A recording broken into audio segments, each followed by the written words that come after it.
Hello students, there are two equations. Let a1x plus b1y plus c1 equal to 0 and a2x plus b2y plus c2 equal to 0 are two linear equations in two variable. तो हमको check करना है और check करके बताना है कि lines जो होंगी वो इंटरसेक्ट एक पॉइंट करेंगी या नहीं इंटरसेक्ट करेंगी, पैरेलल होंगी या कॉन्सिडेंट होंगी, या उसका सोल्यूशन कंसिस्टेंट होगा कि नहीं होगा, या उसके कितने सोल्यूशन होते हैं। तो हम चेक करने के लिए कोफिशिएंट ऑफ x लेंगे और coefficient of y, that is a1/a2 और b1/b2 को कैलकुलेट करेंगे और देखेंगे if a1/a2 not equal to b1/b2, तो आपको एक रिजल्ट मिल गया कि इस पेयर ऑफ लीनियर इक्वेशन में के पास यूनिक सोल्यूशन है। या अगर लाइन के बारे में पूछा जाए लाइन कैसी होगी, तो lines intersect at one point. अगर इन दोनों की लाइन ड्रॉ किया जाए तो लाइन इस कंडीशन को फॉलो करती है, तो lines intersect at one point कहा जाएगा। अगर पूछा जाएगा कि ये जो पेयर ऑफ लीनियर इक्वेशन है इसके सॉल्यूशन कंसिस्टेंट होंगे कि इनकंसिस्टेंट होंगे, तो अगर ये कंडीशन होगी तो कंसिस्टेंट होंगे। अगर सॉल्यूशन होता है तो कंसिस्टेंट, अगर सॉल्यूशन नहीं होता है तो इनकंसिस्टेंट। तो सॉल्यूशन इसके पास है, यूनिक सॉल्यूशन है, इट मीन्स कंसिस्टेंट।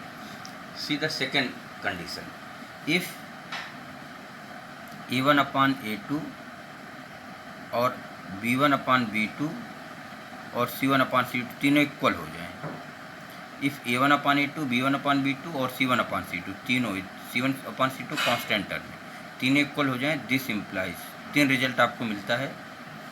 पहला होगा कि infinitely many solution, infinitely many solution,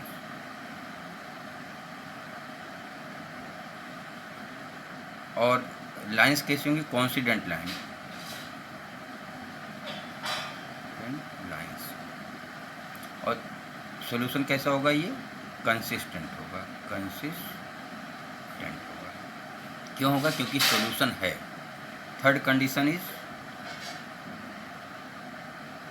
if a1/a2 equal to b1/b2 but not equal to c1/c2, this implies no solution. तो हम समझ जाएंगे कि इस पेयर ऑफ लीनियर इक्वेशन के पास कोई सॉल्यूशन नहीं है। और लाइन कैसी होंगी, पैरेलल लाइंस। लाइंस कैसी मिलेंगी, अगर ग्राफ ड्रा करेंगे तो पैरेलल लाइंस मिलेंगी। और सॉल्यूशन कैसा होगा, क्योंकि सॉल्यूशन है ही नहीं तो inconsistent.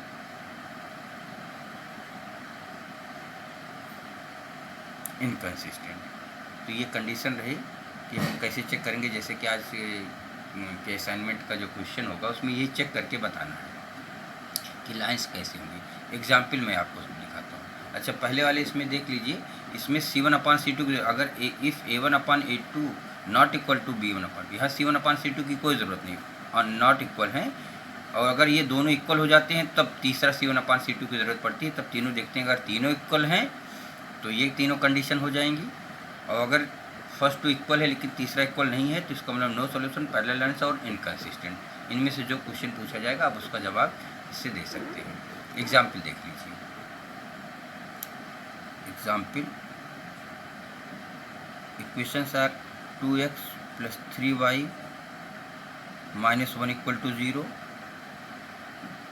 5x - y + 3 equal to 0। Now students find a1/a2, a1/a2 equal to 2/5, b1/b2 equal to 3/-1, it is a -1। तो आपने क्या देखा, दिस इम्प्लाइज, आपने देखा कि a1/a2 2/5 और 3/-1 दोनों बराबर नहीं है, not equal to b1, a1/a2 not equal to b1/b2। तो इससे रिजल्ट क्या मिला, हमको तीन रिजल्ट मिला। तीनों में जिसकी ज़रूरत होगी, जो पूछा जाएगा वही बताएंगे।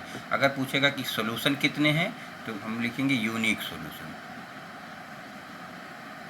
Unique solution. ये कंडीशन, फर्स्ट कंडीशन में आपको देखिए a1/, that is unique solution. अगर पूछा जाएगा कि लाइंस कैसी हैं, तो lines intersect at one point, एक पॉइंट पर, ये रिजल्ट लिख सकते हैं। और तीसरा अगर पूछा जाए कि सॉल्यूशन कैसा होगा, कंसिस्टेंट होगा, इनकंसिस्टेंट होगा, तो हम क्या लिखेंगे, कंसिस्टेंट। तो आपको 3 रिजल्ट मिले हैं। कभी कभी 3 रिजल्ट में एक रिजल्ट पूछता है कि सॉल्यूशन यूनिक है, इनफाइनाइट है या नो सॉल्यूशन है, तो इसका ये रिजल्ट लिखेंगे। और लाइंस के बारे में पूछा कि कैसा होगा, तो ये रिजल्ट लिखेंगे। कंसिस्टेंट और इनकंसिस्टेंट के बारे में पूछेगा तो हम ये लिखेंगे। एक दूसरा एग्जाम्पल भी आप स्टूडेंट्स देख सकते हैं।